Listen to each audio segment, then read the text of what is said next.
பார்க்க போகிறாங்க. ஒரு பையனுக்கு வந்து பொண்ணு பார்க்க போகிறாங்க. என்கிட்ட கேட்குறாங்க, ஏங்க இந்த மாதிரிங்க ஒரு வீட்டுக்கு நாங்கள் பொண்ணு பார்க்க போகிறோம், நல்ல நேரம் பார்த்து சொல்லுங்கள் அப்படின்னு சொல்லி அவங்க என்கிட்ட கேட்குறாங்க. ஃபோனில் தான் கேட்குறாங்க. பொண்ணு பார்க்க போகிறோங்க, நல்ல நேரம் பார்த்து சொல்லுங்கள், வர சொல்லியிருக்கிறாங்க பொண்ணு வீட்டுக்காரங்க அப்படின்னு சொல்கிறாங்க. அதில் வந்து இது வந்து பொண்ணோட அப்பா கேட்குறாரு. பொண்ணோட அம்மா வந்து அதே ஃபோனை வாங்கிட்டு என்ன கேட்குறாங்க அப்படின்னா, ஏங்க பொண்ணு பார்க்க போகிறோம், இப்படியே சகனம்னு சொல்லுவாங்கல்லப்பா, குறு ஓரை இந்த மாதிரி என்னென்ன ஓரையில் போனால் நல்லாயிருக்கும் எப்படிங்கிறத மாதிரி அவங்க கேட்டாங்க. நான் சொன்னேங்க, உங்கள் பையனுக்கு நீங்கள் பொண்ணு பார்க்க போகிறீங்க, அங்கே பொண்ணு பார்க்க போகும்போது பொண்ணோட அம்மா நல்லா நீட்டாக ட்ரெஸ் பண்ணி நகையெல்லாம் போட்டு அணிஞ்சிருந்தால் பாருங்கள், அந்த வீட்டில் நீங்கள் பொண்ணு எடுக்கலாங்க அப்படின்னு சொன்னேன். என்ன இப்படி சொல்கிறீங்க? பொண்ணும் நல்லாயிருக்கும். இப்போ மாமியாவே நல்லா இருக்கிறாங்க, நல்லா ட்ரெஸ் பண்ணி நகை நட்டு போட்டு சிரித்த முகமாக மகாலட்சுமி மாதிரி மாமியாக இருந்தாங்கன்னா கண்டிப்பாக அந்த வீட்டில் நீங்கள் பொண்ணு பாருங்கள், பொண்ணு எடுத்தால் உங்களுக்கு நல்லாயிருக்கும் அப்படின்னு நான் சொன்னேன். என்னங்க இப்படி சூட்சமாக சொல்கிறீங்க? பொண்ணு நல்லா இருந்தால் தானே நம்ம ஓகே சொல்ல முடியும், பொண்ணு மாமியை நல்லா இருந்தால் எப்படிங்க ஓகே சொல்ல முடியும்? இதாங்க சூட்சமம்.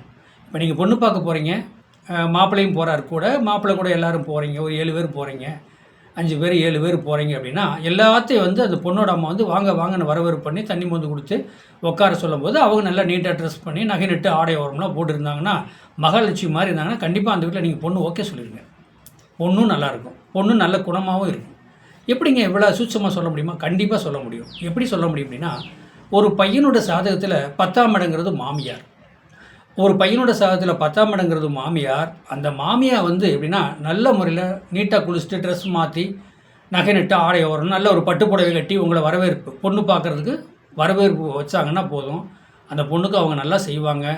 அப்போ அந்த பையனுக்கு நம்ம பொண்ணு பார்க்க போகிற பையனுக்கு 10ஆம் இடங்கிறது தான் சொந்த தொழில் சுயதொழில் சொல்லப்படுது. அப்போ அந்த 10ஆம் இடங்கிறது தான் மாமியார். அப்போ அந்த பையனுக்கு 3ஆம் இடங்கிறது மாமனார். பாருங்கள், நல்லா புரிஞ்சுங்க. அப்போ அதே நேரத்துக்கு பாருங்கள், அந்த பொண்ணுக்கு அண்ணன்னு சொல்லுவாங்கள்ல, இப்போ 7ஆம் இடங்கிறது இந்த சாதகருக்கு 7ஆம் இடங்கிறது மனைவி. அப்போ அந்த பொண்ணுக்கு அண்ணன் சொல்லக்கூடியது வந்து இவருக்கு 5ஆம் இடம் வரும். சரி, அந்த பொண்ணுக்கு வந்து தம்பி அப்படின்னு சொல்லக்கூடிய பார்த்திங்கன்னா அதுக்கு 3ஆம் இடம். இதெல்லாம் நம்ம கணக்கெடுத்தா அப்போ அந்த பொண்ணு பார்க்க போகிறோம் அந்த வீட்டுக்கு மாமியாக நல்லா குளித்து துணிமணி மாற்றி மகாலட்சுமி மாதிரி நகை நட்டு ஆடை ஆவரணம் போட்டு உங்களை வரவேற்பு பண்ணி உங்களுக்கு வாங்க உட்காருங்க அப்படின்னு ஒரு தண்ணி கொடுக்குறாங்க, பாட்டில் குடிங்க, தண்ணி சாப்பிடுங்க, உட்காருங்கன்னு சொன்னால் அந்த மரியாதை கொடுக்கும்போது அந்த வீட்டில் பொண்ணு நீங்கள் எடுக்கலாம்.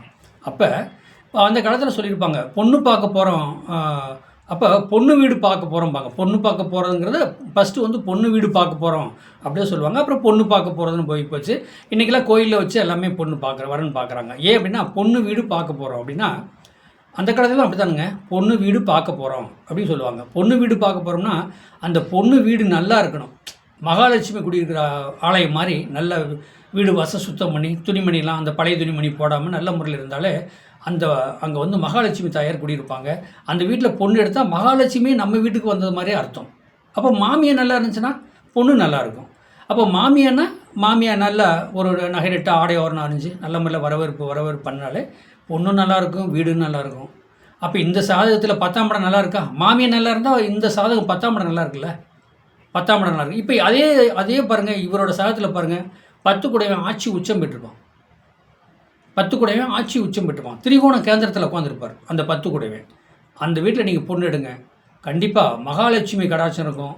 அந்த பொண்ணு வந்த நேரம் இந்த பையன் ஒரு சம்பளத்துக்கே வேலைக்கு போயிட்டு இருந்தாலும் சொந்தமாக தொழில் பண்ணுவார். எப்படிங்க சொந்தமாக தொழில் பண்ணுவார்? ஏன்னா 10 கோடி நல்லா இருக்கார்ல, இந்த பையனோட சாதத்தில் மாமன் நல்லா இருக்கார், 10 உச்சம் பெற்றிருந்தார். அப்போ கண்டிப்பாக அவர் நல்ல வாழ்க்கையில் ஜெயிக்கக்கூடிய வாய்ப்புகள் நிறைய இருக்குது. இதை நீங்கள் கண்டிப்பாக பாருங்கள். 2ஆம் இடத்துல 10ஆம் இடத்துல வந்து 10ஆம் இடத்துல சந்திரன் வந்து ஆட்சி உச்சம் இருந்தாலும் சந்திரனோட வந்து ராகு பகவான் இருந்தாலும் சரி மாமியா நல்லா இருப்பாங்க. மாமியா வந்து நிறைய மருமகனுக்கு வந்து ஹெல்ப் பண்ணி அவங்கள வாழ வைப்பாங்க. 10ஆம் இடத்துல சந்திரன் ராகு. வாழ்க வளமுடன். என்னோட மற்றவங்களுக்கு ஷேர் பண்ணேன். 95 14 77 10 74 நம்பருக்கு வாட்ஸ்அப்பில் சாதகம் அனுப்புங்க. வாழ்க வளமுடன்.